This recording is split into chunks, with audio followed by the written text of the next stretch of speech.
Alright, so what we're going to need to get started is obviously a infrared camera module.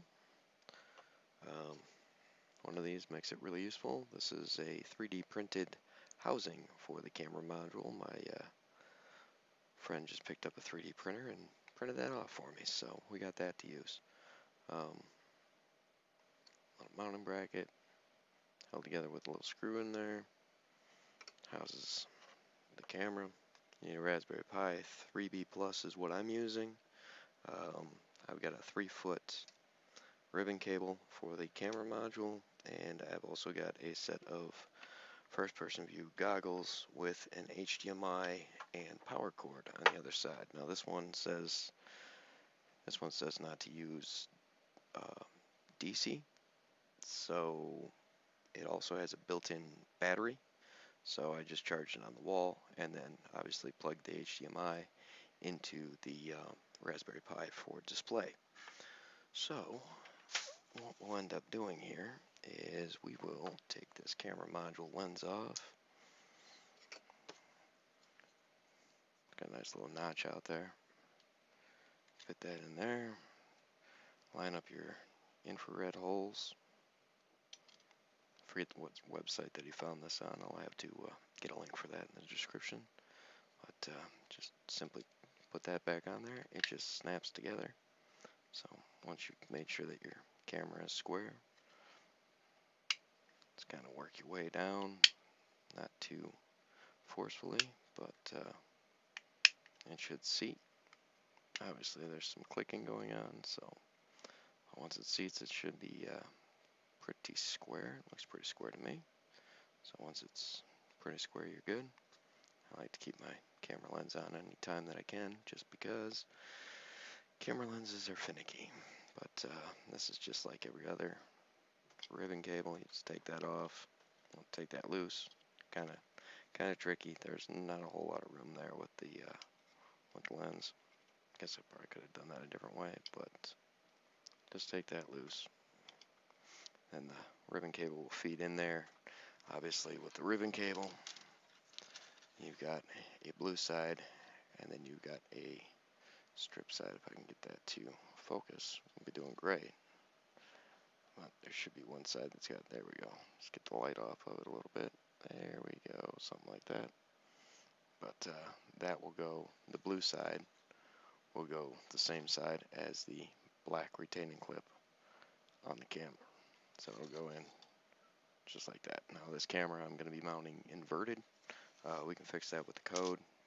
It's just as far as the all the code goes, we'll be running that from the command line. You got a piece of two-sided stick tape. Sticky on this side, sticky on that side. And all I'm going to do is take that, place that right across the brow here, just to give us a marking point for where we're going to want that to stick. Now obviously you're going to want to take a look at it, make sure it's kind of square, kind of how you want it.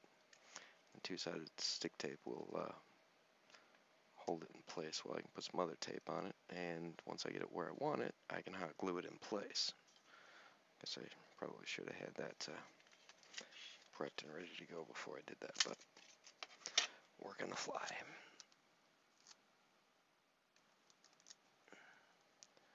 It looks pretty good there, like that. Like that looks pretty good. Just kind of eyeballing it up right now. Like I said, once I go to hot glue it in place, it'll be golden. So just eyeball it up. Kind of get a good thing for it there. Boom, boom. There we go. And that's what we're looking like at this point. So it's just taped on there, you know, just good old Scotch tape, you know, nothing special. It's clear Scotch tape.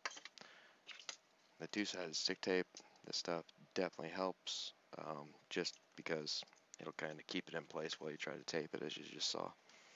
So that's all lined up. Now we get to play the fun game of getting this little itty bitty wire to feed down in there. So now I got the 3-foot ribbon cable on this, so it's a touch bit long. But I want to be able to hold on to this and not have it 6 inches from my forehead when testing. So we'll just slide that down in there. Just got that slid down in there. Make sure it's nice and in there, and then just push those down to lock her in place. There you go. All done. So there we go. Now I picked up this battery. It's an external battery pack because obviously we're going to need a way to power the Raspberry Pi once we start going mobile. I also got the aluminum case with the built-in fans. I did find that those are kind of tricky to hold on to the unit while you're trying not to bend the wires and touch those while you're trying to hold it. So I guess I can figure out a way to do it. Maybe like that. Maybe like that. I don't know. But we'll figure it out as we go. But either which way, this is, like I said, just a USB. It's just a battery block. No big deal. But we'll plug that in, and then once we get that plugged in, we'll be able to look through the vision of the goggles once we plug those in. So let's get those plugged in right quick. This plugged in, get that plugged in, and plug that bad bad. There we go. So now that's plugged in. Now all we got to do is hook in power. The display from this will show on the first person view goggles. Keyboard, mouse, all that stuff is via this USB right here. It's just a standard Bluetooth dongle for a wireless keyboard. Makes it easier. So I'll be running the code from the keyboard, leaving the keyboard and mouse right here, and then taking this with me outside. And we'll go and see how it works outside.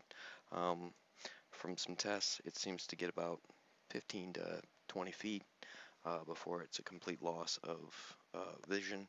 But for that first 15-20 feet, you're actually able to see. So we'll do maybe a quick walk through the house, perhaps, just to give a little bit of idea as to how well it actually works in a dark environment. Now that it will be dark by the time we're done with this. So